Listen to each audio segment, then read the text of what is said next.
Good evening, everyone, and thank you so much for joining us. Isn't this the best? Yes. It's the best. It's the most beautiful. It's the biggest. Well, we welcome you here tonight. Thank you so much for joining us. This is a wonderful event, and we are so lucky to have you with us. Our own local, fantastic, prolific talent, Martha Brockenbrough. We are so lucky to have you.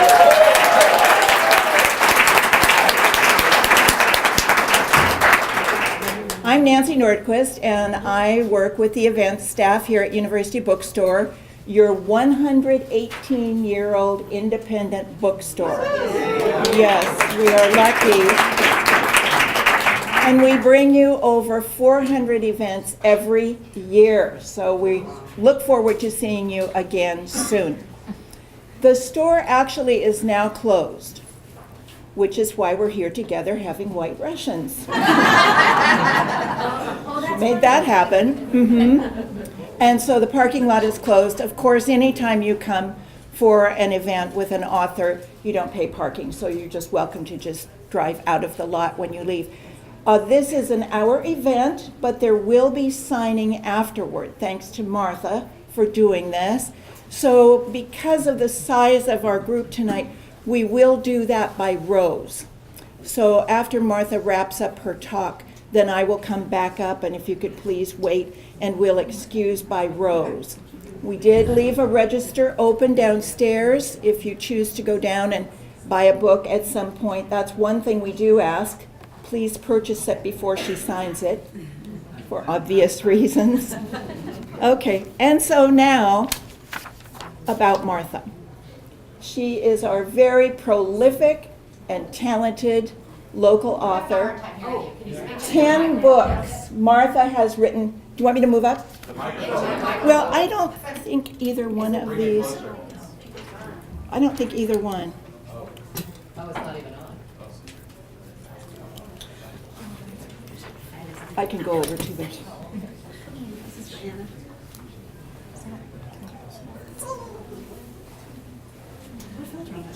Technical. Oh, thank you.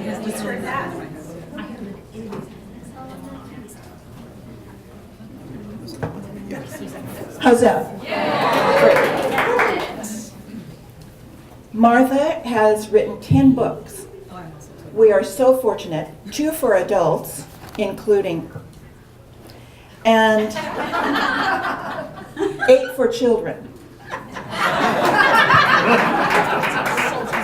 She writes both fiction and nonfiction and is a faculty member of the Vermont College of Fine Arts.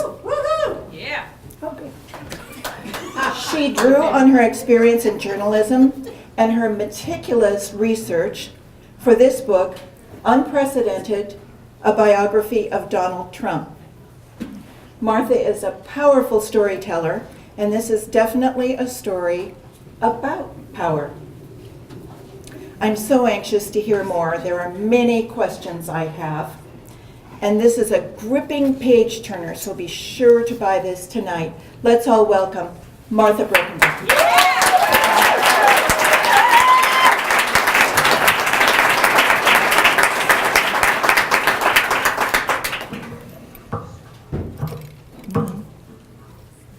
What happened to him?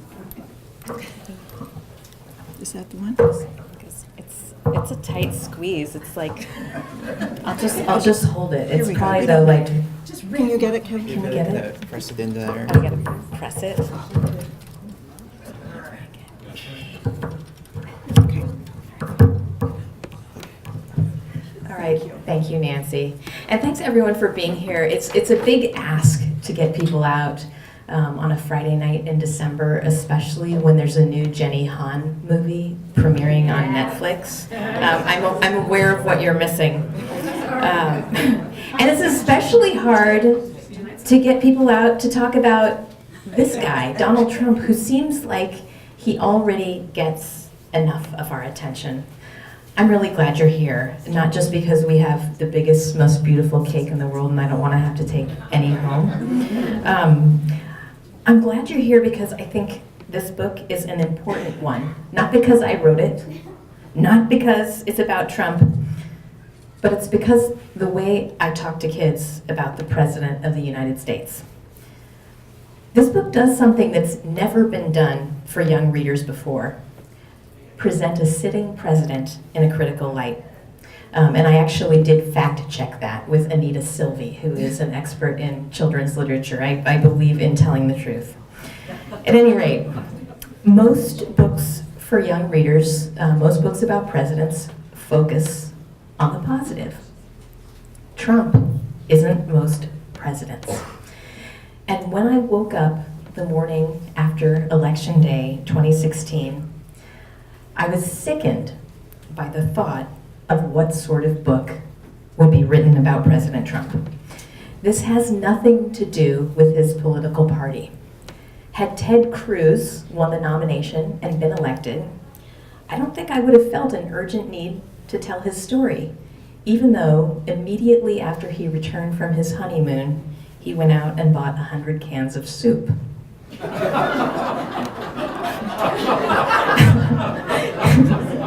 Yes, Ted, it's 100 cans. Okay, but I felt an urgent need to write this book, and it had everything to do with who Donald Trump is. So when he was a candidate, I already knew certain things about him. I'd watched The Apprentice. I knew that his business record was dotted with bankruptcies and that he'd stiffed contractors. He tried to stiff one of my friends, her husband, and angry words were exchanged. But on the campaign trail, he made himself look even worse. So this is an expert. He demonstrated racism. This is a conversation that he had with Jake Tapper, and he was saying, "Let me just tell you, I've had horrible rulings. I've been treated very unfairly by this judge." He's talking here about the fraud suit against Trump University, his for-profit real estate school. And he thought the judge, whose ancestors were from Mexico, couldn't be fair to him because of that fact. That's the textbook definition of racism.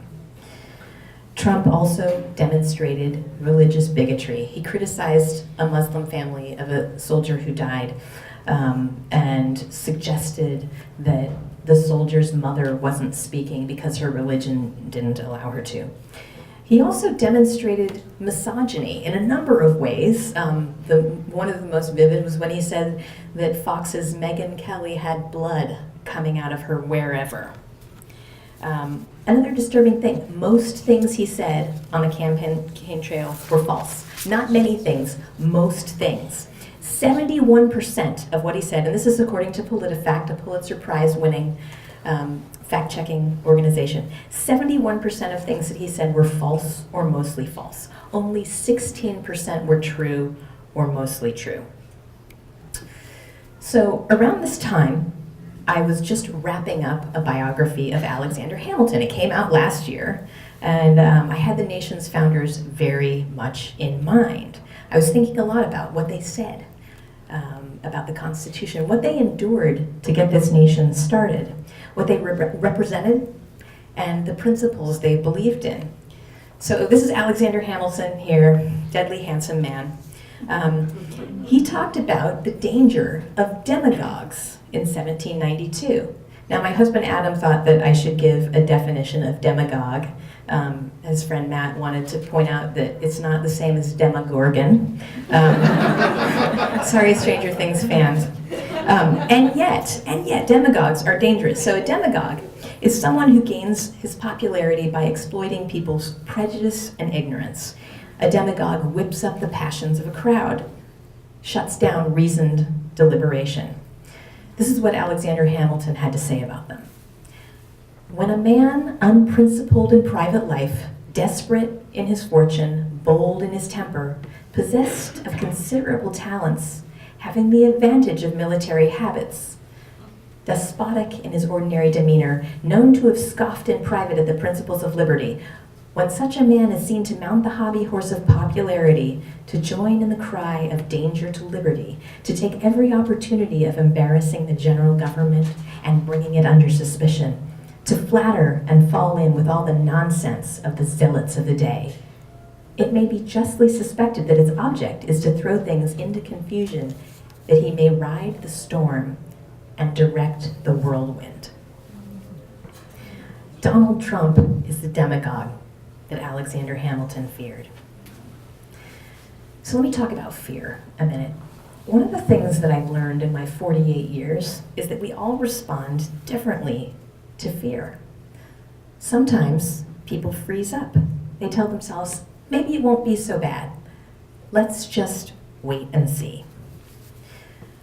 So I'll veer to the personal for a moment. I grew up, my dad was a doctor.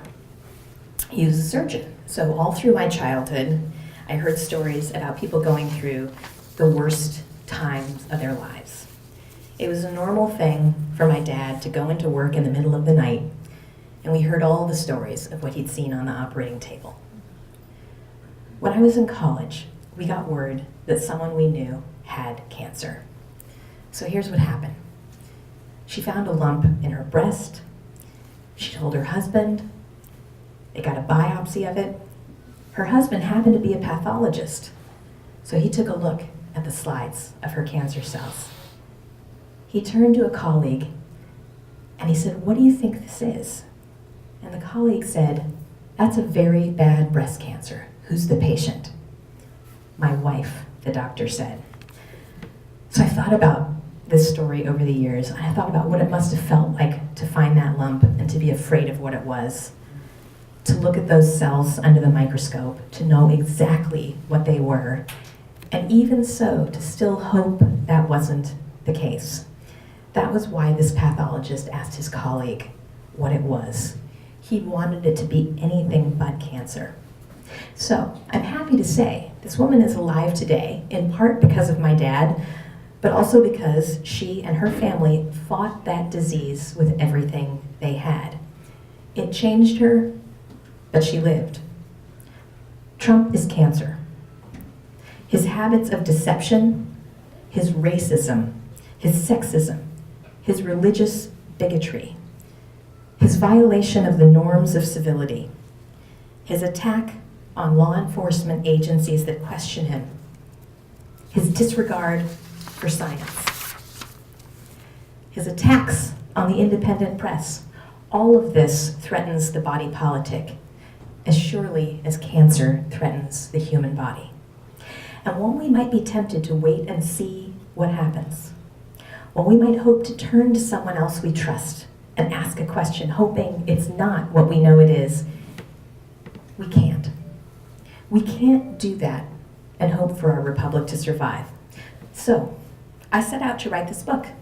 I read everything I could get my hands on. I read every biography. I read the books Trump wrote or had ghostwriters write for him. I read books written by his allies. I read newspaper and magazine archives.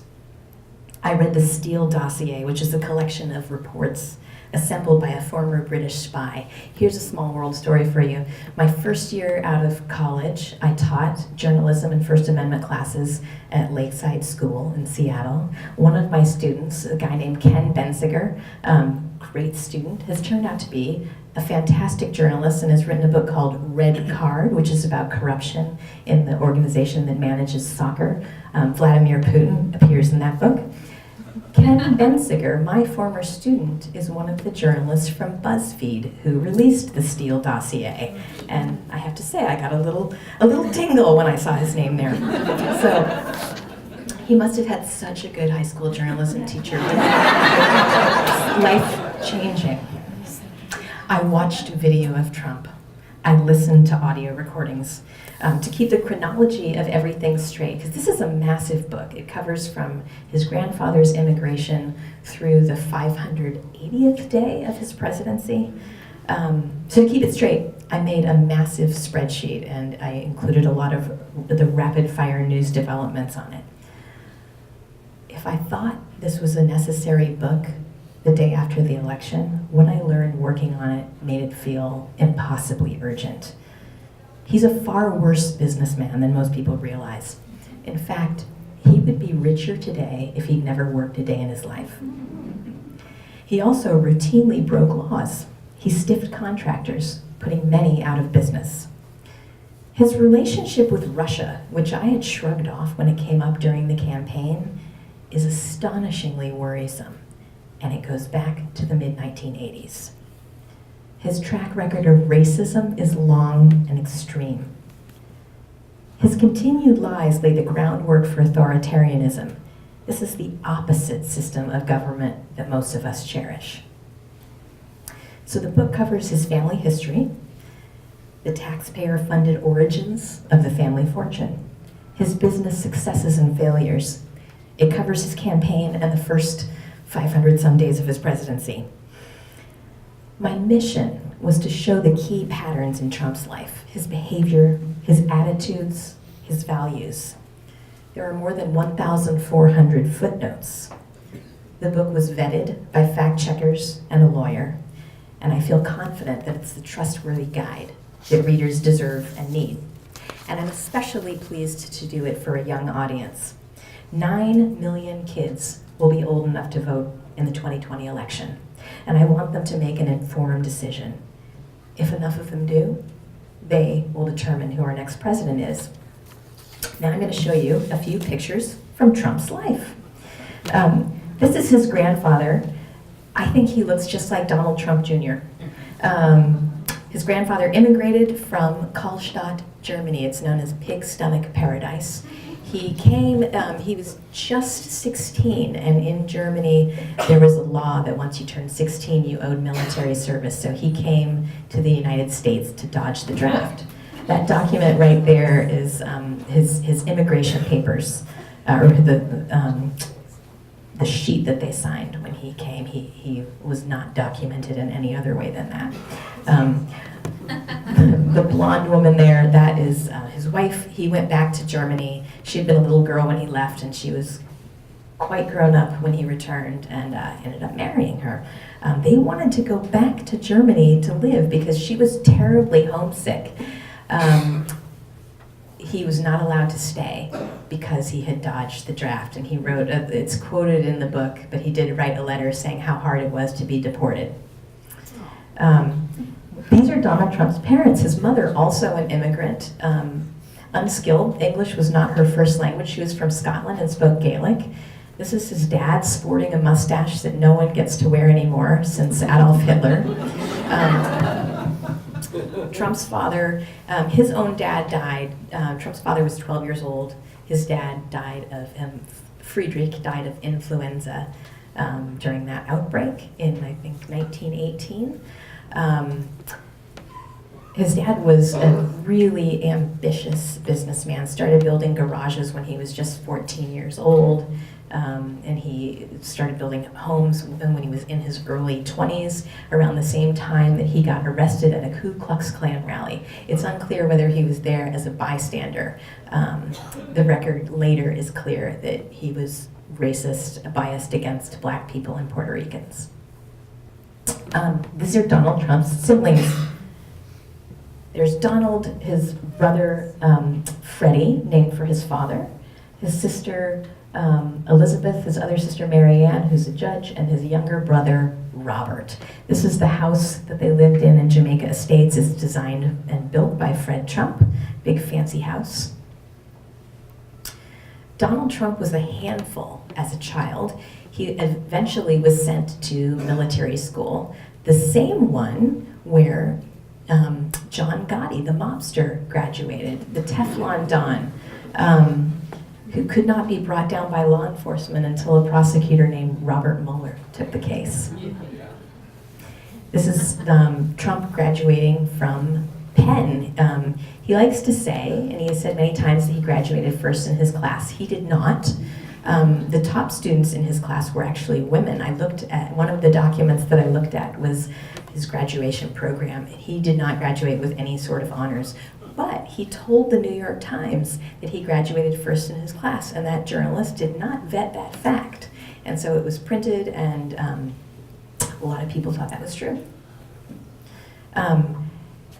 Trump thought about going to Hollywood. He wanted to go to USC, did not get in there, considered going to Hollywood. This is a program, a playbill from Paris is Out. His first business venture was a musical. The New York Times critic said that he felt sorry for it. The New York Times called me unabashedly liberal. Maybe they're not wrong, I don't know. Okay. In the early 1970s, this is where, when Donald Trump was working for his father, this is a New York Times headline, major landlord accused of anti-black bias in the city. In 1968, the Fair Housing Act was passed.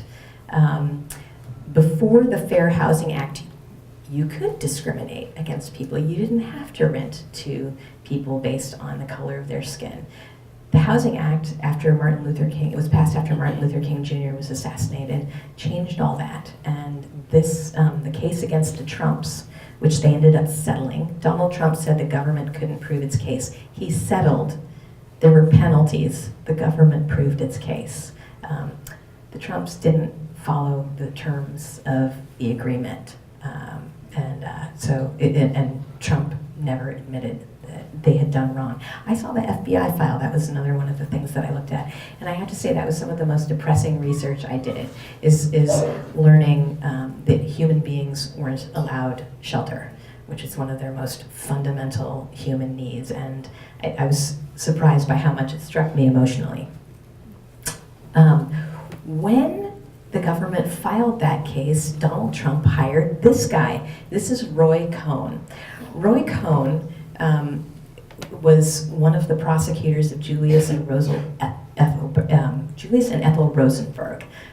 They were accused spies, and the case was not a clean one, and Roy Cohn was part of the questionable tactics.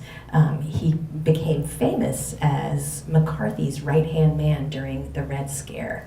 Later, his clients were mostly mobsters. He was paid in cash, didn't like to pay taxes.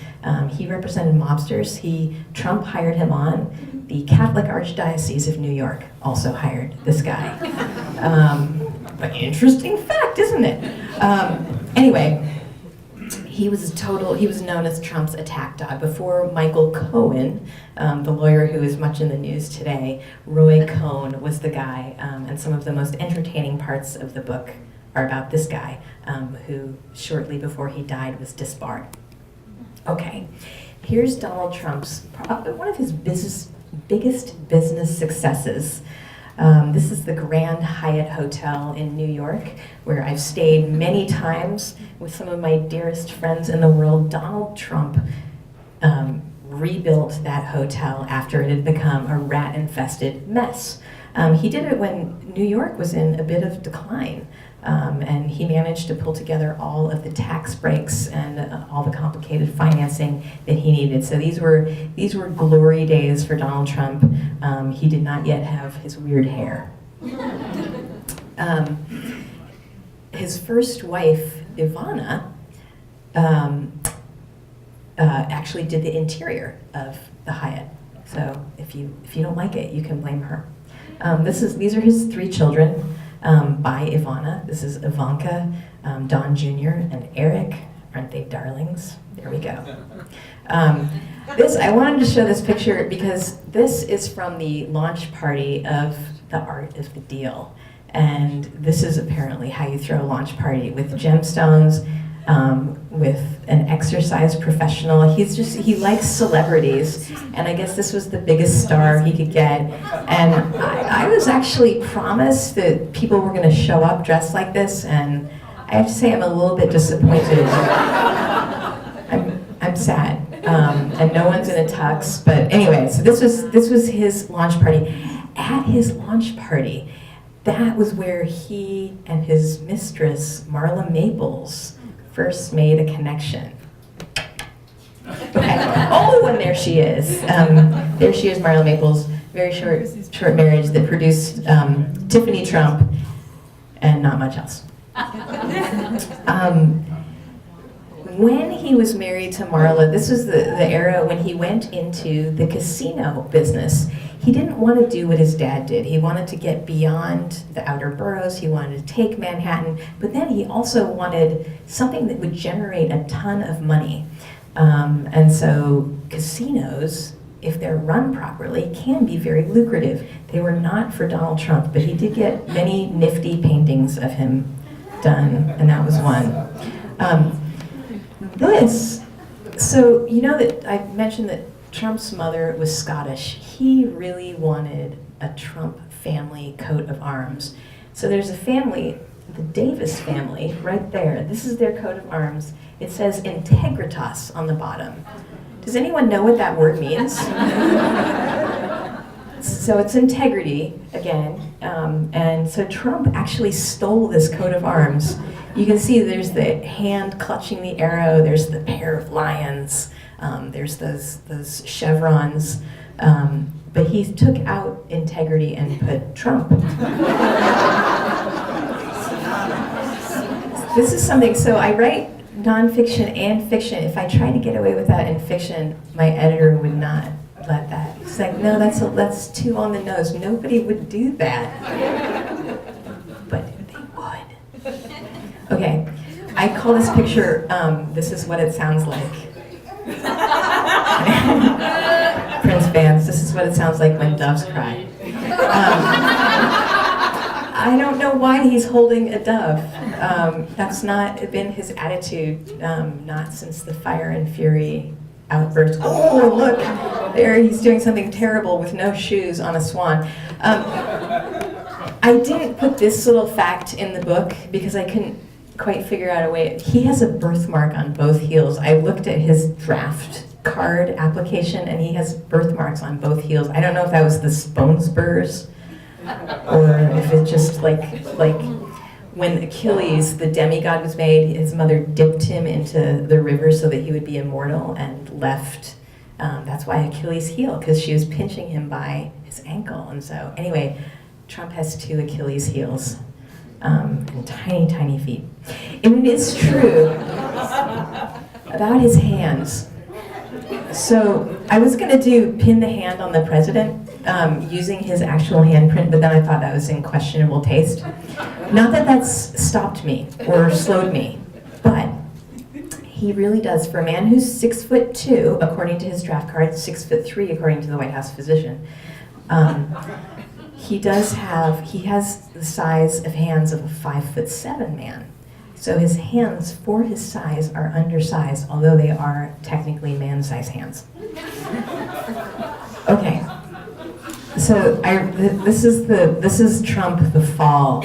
This was the Newsweek cover when he first went bankrupt. He's had multiple bankruptcies. Now, he doesn't admit this. He says that I used the laws of the country to my advantage brilliantly. That is what a bankruptcy is in Trumpville.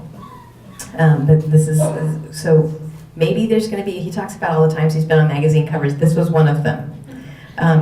These pictures I also really like. So the one that's there on the left with the sword, this was an invitation to the birthday celebration of the ages starring Renaissance man Donald J. Trump. This was his birthday party invitation. It's a painting of him with a sword and Marla Maples sitting at his feet. The oil portrait is one that was purchased using charity funds and I think it was hung in one of his golf clubs, I can't remember, but that was a painting of him that he bought using charity money. Here's a picture, this is him at his wedding to Melania Trump, his third wife. Apparently it was love at first sight for both of them. Her wedding dress weighed many, many pounds. I can't remember exactly, it was like 60 pounds, it was a big one. And this is him and the Clintons, the last time that Hillary Clinton gave him any sort of look that contained fondness. This is what Melania looked like when she was a teenager. She is wearing underpants on the outside of her leggings. I just thought I should point that out. Now, Trump likes to say that he ran for president the first time and won, which was proof that he was a very stable genius. Well, here's a sign, Trump 2000. This was one of the other times that he ran for president. Okay, so that's the end of my slides. I wanted to spend some time, if you have questions, I would love to answer them. Otherwise, there's just gonna be cake and stuff. Yes? I had an interesting question. I know Trump has a lot of people who, if they say negative things about him, he tends to go after them. But have you had any interactions or any issues from writing this book? I have not had any negative interactions or issues yet. I have my social media, and I should repeat the question. The question is, have I had any negative issues or experiences from people who don't like my reporting of facts on Trump? Not yet. I am expecting them, and we have taken precautions, and this is unfortunately part of the reality that he's given us. The things that he says about his critics, when he calls the media the enemy of the people, that is ripped off from Joseph Stalin. It's dangerous rhetoric. In June, a number of journalists were shot and killed in their workplace. It is despicable, it's unacceptable, and I certainly hope that I don't get any, I hope that people will be measured and civil in their responses, but I'm pretty good at ignoring people. Ask my mom, she's in the audience. And Jenny. Did the, I don't remember when the revelations came out that his dad like gave him $5 million instead of $1 million. Did that make it in the book, or had you turned it in already? The question is, did the amount of money that he inherited from his father make it into the book? Trump claimed that he had $1 million loan that he paid back. That's not true. And I do cover all of the times his dad bailed him out, all of the times his dad helped him. You're talking about a New York Times investigation that has specifically how much he inherited, and that is even more than the figure that I gave, and even more than the figure that Forbes used to calculate how much Trump would be worth had he invested in a mutual fund, had he done more tricky stock stuff. His business performance was less than if he had just invested in stocks. It's also below average for a real estate developer. So that whole Trump mystique, he's a great businessman, he's below average. Yeah, Colleen. Were you able to get any tax documents at all? Was I able to get any tax documents? I was not able to get any beyond the one that was released, and probably by Marla Maples, because that was from when they were married. I do expect the tax documents to come out now that the House is controlled by Democrats. That's something that can be subpoenaed, and it will be interesting. It will be complicated, and that's far beyond my expertise in understanding what they mean, but I trust the experts. Wendy? Two questions, short ones. One, will you write a sequel? Will I write a sequel? If my editor will buy a sequel, I will write a sequel, and we've talked about it. And exactly the shape and nature of that sequel, I suspect that one has to have a real ending. How will this presidency end? And then the other little question, will you let us know how many schools buy this book? Will I let you know how many schools buy this book in a year? I can try. I can definitely let you know how many will. It's a tricky thing. We are, as a society, uncomfortable with telling young people the truth. We don't tell them the truth about sex. We don't tell them much about money. It's these topics that make us feel uncomfortable, we decide are unfit for young people. And I think that's a really dangerous and irresponsible attitude. I think young people need to know about the truth, about life, about death, about everything that happens in between. And there's certainly ways of saying it that are responsible. But this whole idea that we shield them from it is actually shielding ourselves from our own discomfort. And I'm not down with that. Yeah. Should this book be in a high school social studies class? Should this book be in a high school social studies class? Absolutely. Absolutely. I would do middle school as well. It does contain, the Washington Post called it rated R language because of some of the things that Trump and others in his orbit said. What's interesting to me is they're saying, oh, the language is rated R. Why is lying not considered R-rated? I mean, like, would you rather someone drop an F-bomb or would you rather someone lie to you? I think any sane person would prefer to be cursed at than deceived. And yet, that's, we're much more worried about the language. One of my past jobs, I was a film critic for families, and parents were more concerned about cursing. Cursing was the #1 concern, then sex, then violence. They were more okay with violence than sex or cursing. Cursing, there are no real consequences to that. That's just magic words. Sex, there's some consequences. Some good, some bad. Violence, no good there. And yet that's the thing that parents are most comfortable with. We're doing it wrong. And so my effort in writing this book and in being the first person to say bad things about a president for kids, say the truth about the president for kids, is to hopefully change the way we talk about real life for young people. Dana. Well, first, Martha, it's been hard to live through this 2 years and not want to turn away, and so thank you for not turning away. And my real question is, there must have been times when you felt anger or something or whatever, to the point where your own spirit was down. So how did you keep your own spirits up to keep going with this? So how did I keep my spirits up on the walk to Mordor? It was really hard. So the book sold in January. In February, I found out it was due in August. So all of this writing took place in a very short amount of time, and it was extremely stressful. Here's the thing. I'm not worried that I'm going to get deported. I'm not worried that because of my religion or the color of my skin that I'm going to be attacked. There's a lot of privilege that I have, and a lot of things that I am allowed to take for granted that other people, people I care about, are not.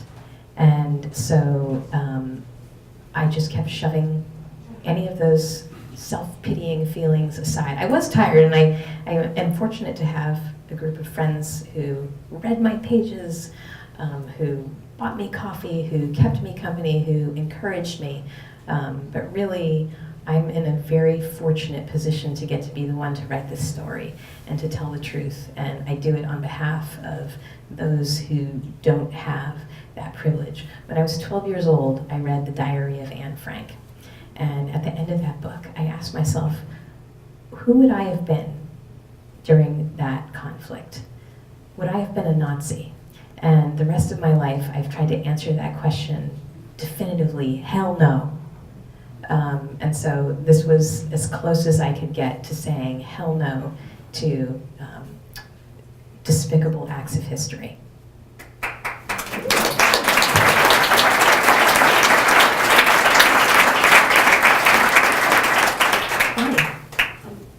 How did you have to write this so that it was young adult or younger? I mean, what makes it different from an adult?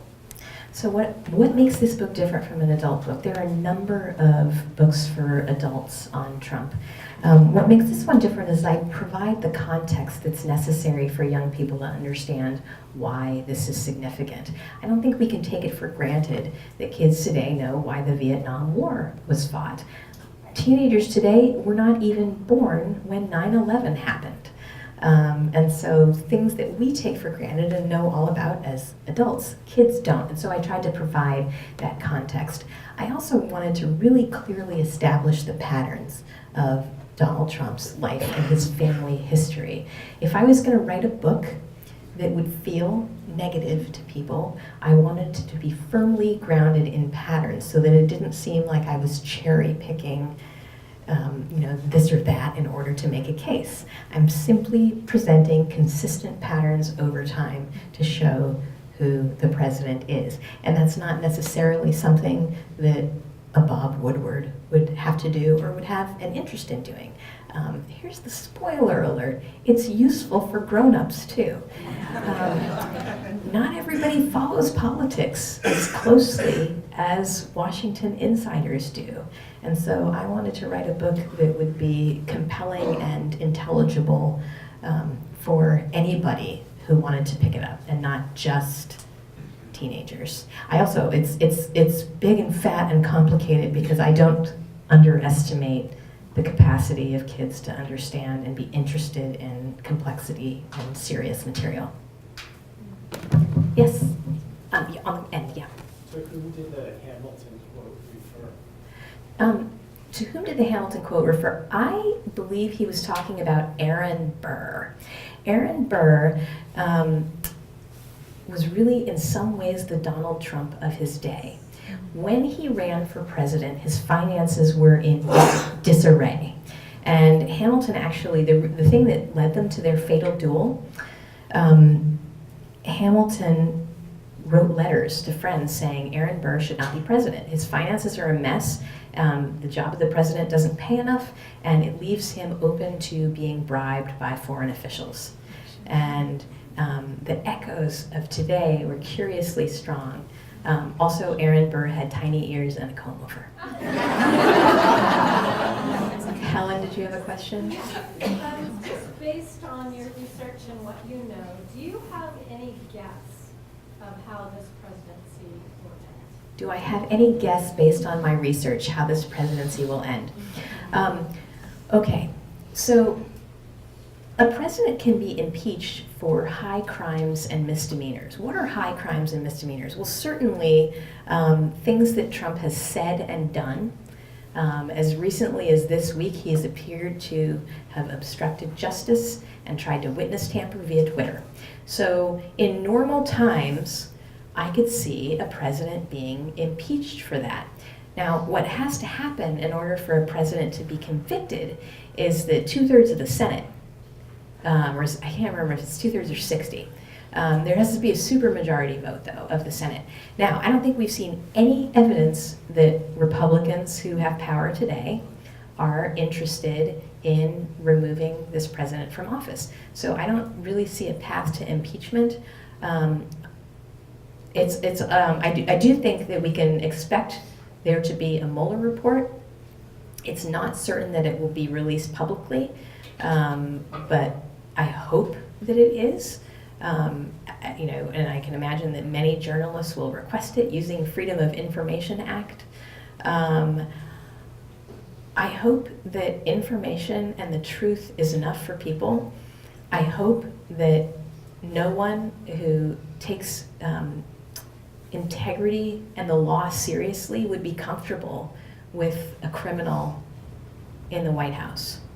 Now, Trump hasn't been convicted of any crimes yet, but what I researched and what I read, it would not surprise me in any way if he has committed a number of crimes in a variety of ways.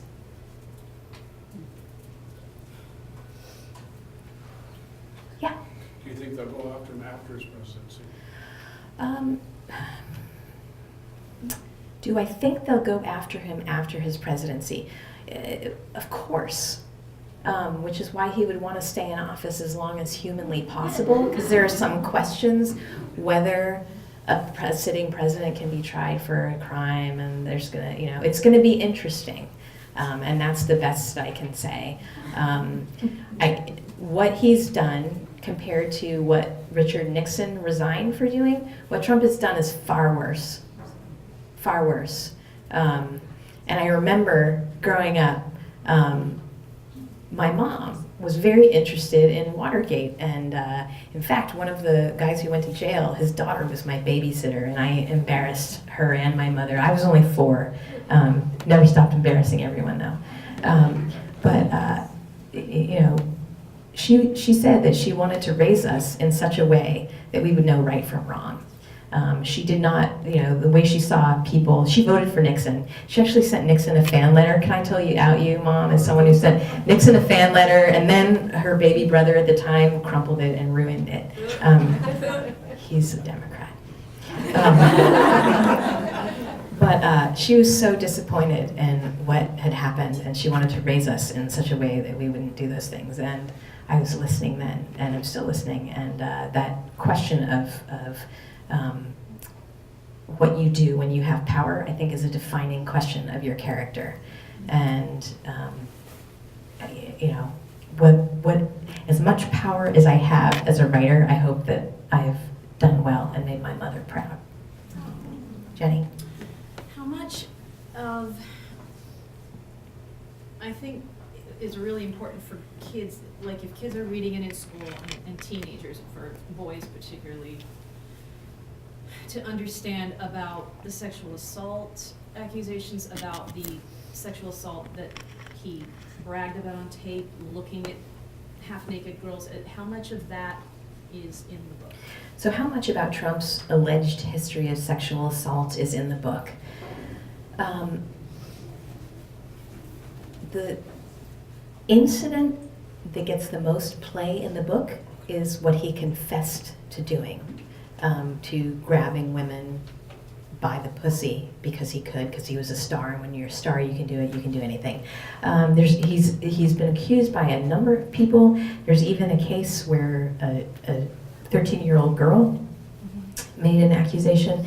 I did not go into that in any great detail. Even as serious as it is, there was enough other material that had much more, it was much more developed than that. But I certainly mentioned that many women had accused him of harmful sexual aggression.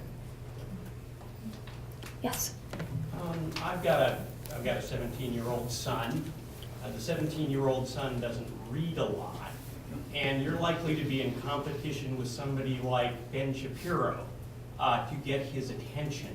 What other platforms might you be looking at to get the message about this book out and to an audience that doesn't tend to read as much as maybe we did when we were coming up in the age of Nixon?